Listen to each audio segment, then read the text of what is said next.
안녕하세요. 강남 허준 박용환 원장입니다. 많은 분들이 저에게 질문을 주시는 것 중에 면역이 좋아지는 음식은 무엇이 있나요? 이런 질문들을 주시는데요.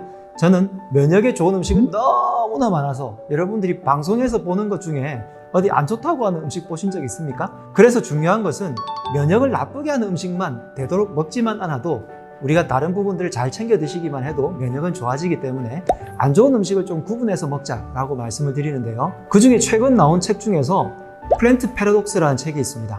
스티븐 건드리 박사가 쓰신 이 책 내용 속에 보면 렉틴이라는 성분에 대해서 여러 번 언급을 하고요. 이 성분이 들어가 있는 음식들이 우리 몸의 면역을 망친다. 그렇기 때문에 주의해서 먹어라 라는 말들이 있습니다. 그런데 그 중에서 몇 가지 음식들은 보통 몸에 좋다고 알려져 있는데 원장님 이것을 왜 안 먹어야 되나요? 라고 질문들을 주시는 경우가 있어서 그것에 대해서 답변을 드리려고 하는데요.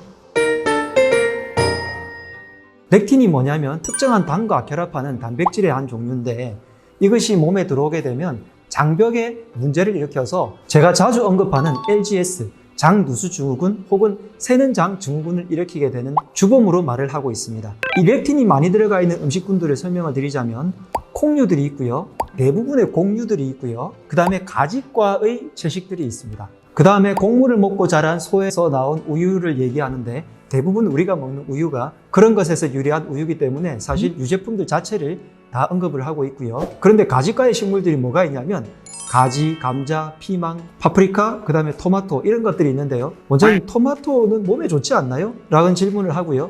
또 아까 말씀드린 곡물들 중에서 현미를 대표적으로 얘기하면서 보통 우리가 알고 있기로는 현미가 몸에 좋지 않나요? 그 다음에 콩류들도 마찬가지인데 콩을 먹어야지 단백질, 식물성 단백질을 안전하게 섭취할 수 있지 않나요? 라는 질문들을 하게 되는데 이 책에서 말하는 렉틴의 종류로 본다면 이분의 말씀들이 틀린 말은 아니지만 이 내용들을 쭉 끝까지 살펴보다 보면 조리법에 대해서 나오게 되는데요. 압력을 가하게 되면 렉틴의 양이 현저하게 줄어들기 때문에 우리가 먹었을 때 안전하다라고 되어 있습니다. 그래서 토마토를 먹을 때 익혀 먹으라는 말 많이 들어보셨죠? 어릴 때는 어머니께서 그냥 생토마토에 설탕을 솔솔 뿌려서 드시곤 하셨는데 저희들은 항상 그 남은 물들을 이렇게 먹었지만 사실은 토마토는 익혀 먹어야 건강한 거죠. 그리고 토마토에 있는 라이코펜 성분들이 익혀 먹었을 때 더 좋기도 하고 올리브유 같은 오일 성분들을 같이 먹었을 때 흡수율이 훨씬 더 좋아집니다. 이렇게 먹는 것이 바로 렉틴의 함량을 줄여가면서 건강하게 먹는 방법이고요. 현미 같은 경우에도 물론 위장이 안 좋은 분들은 현미를 먹었을 때 소화 흡수가 더 안 되어서 속이 더부룩해지고 장벽이 조금 더 상하게 되는 그런 경우가 있을 수도 있습니다. 하지만 현미 껍질을 너무 도정해버린 백미 같은 경우에는 그 영양소만 너무 남기 때문에 오히려 당뇨를 유발한다든지 탄수화물 덩어리만 섭취를 하기 때문에 또 다른 문제를 유발할 수 있죠. 그래서 완전히 100%의 현미가 아니라 어느 정도 조금 깎아낸 10%, 20%, 30% 정도만 깎아낸 현미를 드시게 되면 괜찮고요. 이 현미들도 충분히 압력을 가해서 우리 동양권에서 주식으로 먹는 밥처럼 그렇게 먹게 되면 안전한 상태로 바뀔 수 있습니다. 그 다음에 렉틴 성분이 또 좋게 먹는 방법 중에 하나가 바로 발효를 하는 건데요. 콩 같은 경우에 그냥 먹거나 삶아서 먹거나 땅콩 같은 걸 그냥 이렇게 껍질만 까서 먹거나 하면 알레르기를 유발되는 사람들이 굉장히 많잖아요.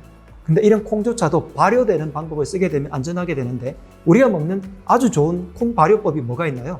첫 번째가 된장, 간장 같은 것이 있고요. 발효는 아니겠지만 두부로 이렇게 해서 만들어 먹게 되면 콩을 또 안전하게 단백질을 섭취할 수 있는 상태로 변하게 됩니다.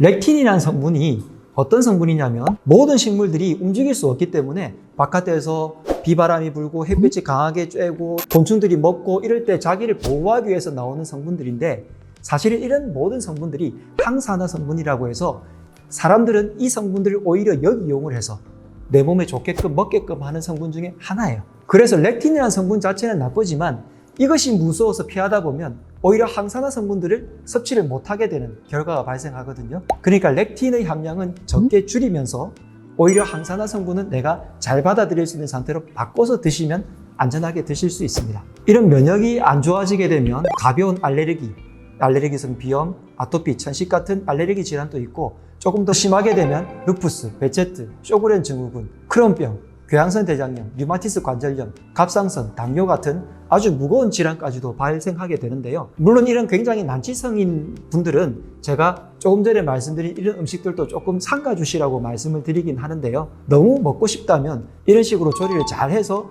드시게 되면 먹는 것에 대한 스트레스를 일단 조금은 피할 수 있게 되거든요. 그렇게 지혜롭게 드실 수 있으면 좋겠습니다.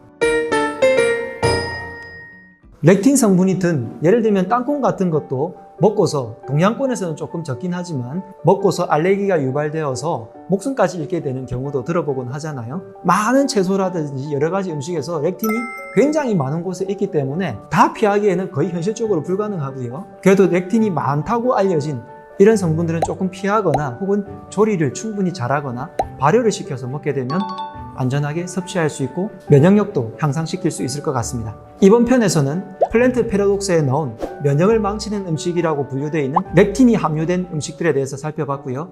어떻게 하면 지혜롭게 내가 먹을 수 있는지에 대해서도 솔루션을 알려드렸습니다. 잘 참고하셔서 여러분들의 면역이 좋아지시면 좋겠습니다. 지금까지 강남 허준 박용환 원장이었습니다. 건강하세요.